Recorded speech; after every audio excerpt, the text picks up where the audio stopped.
تو وہاں دہشت گردی کے تو پرچے نہیں ہو رہے. آپ نے دیکھا کون سی ایف آئی آر اس میں دہشت گردی کہاں لگتی ہے؟ لگی جن مقدمات میں اس کو عدالت نے اڑا دیا. دہشت گردی ایک منظم ایسی واردات ہے جس کے ذریعے سے قوم کو خوف زدہ کیا جائے. یہ قوم جلسے سے خوف زدہ اس لیے نہیں ہوتی کہ جلسہ کر کے حضرت قائد اعظم نے پاکستان کی تحریک چلائی تھی.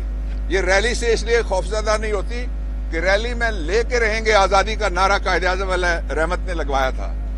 اور یہ اس لیے قوم خوفزدہ نہیں ہوتی احتجاجی مظاہرے سے کہ تاج برطانیہ کے خلاف احتجاجی مظاہرے کر کے ہم نے تحریک پاکستان کامیاب کروائی تھی. اس لیے جو سیاسی اس وقت مقدمات ہیں ہم اس کو مسترد کرتے ہیں. میں ان کی بڑی شدید مذمت کرتا ہوں. یہ پاکستان کا اربوں روپیہ انہوں نے ڈبویا ہے سیاسی مقدمات میں.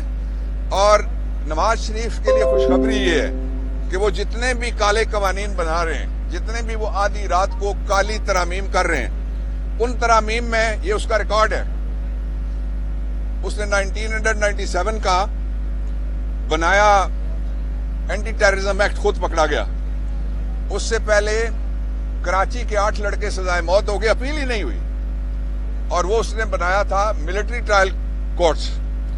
اور ملٹری ٹرائل کورٹس میں اگر وہ کوئی 4-5 مہینے پہلے ختم نہ ہوتا تو نواز شریف اس میں جہاز اغوا کرنے کی سہولت کاری اور پلاننگ میں پکڑا گیا تھا. تیسرا اس نے بنایا تھا احتساب ایکٹ 97 اپنے مخالفوں کے لیے, سیاسی مخالفوں کے لیے.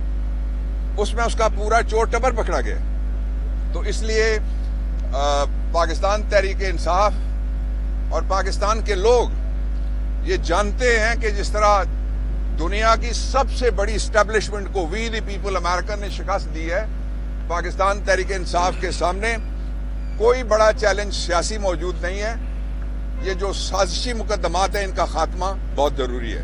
دیکھیں آپ شروع کریں. دیکھیں پہلی بات یہ ہے کہ جس طرح سے دہشت گردی کے پرچے دیے گئے ہیں پاکستان تحریک انصاف اور اس کے ہزاروں ورکرز کو, میرا نہیں خیال ہے کہ پاکستان کی تاریخ میں اتنے دیے گئے ہوں گے چالان دہشت گردی کے. بلکہ میں تو یہ کہوں گا کہ جو ٹریفک چالان ہے اس سے بھی زیادہ تعداد 780 مقدموں کی ہے. اس سے ہو رہا کیا ہے؟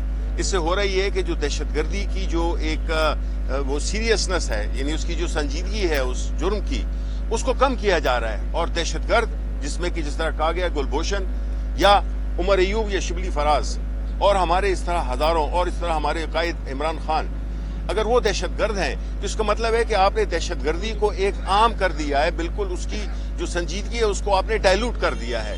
اس پہ میرا خیال ہے کہ جو ابھی چیف جسٹس صاحب نے کل میٹنگ بھی کی ہے اور آج بھی ہماری ہوگی ان سے ملاقات جے سی پی کی میٹنگ میں, ہم یہ سمجھتے ہیں کہ جس طرح سے یہ کیا جا رہا ہے یہ بالکل جس طرح کے بابر اعوان صاحب نے کہا کہ یہ سیاسی مقدمات ہیں. یہ بالکل ایک کھوکھلی حکومت, ایک خود ساختہ حکومت جس کے کوئی پاؤں نہیں ہے, اس کے اخلاقی جواز نہیں ہے جس کی ہونے کا, وہ ایسے قوانین رائج کر رہی ہے. وہ ایک ایسے اس نے ایک ماحول پیدا کیا ہوا ہے جس سے کہ ملک سے لوگ بھاگ بھی رہے ہیں, ساری انویسٹمنٹ آپ کی جا رہی ہے, غربت بڑھ رہی ہے, اور جو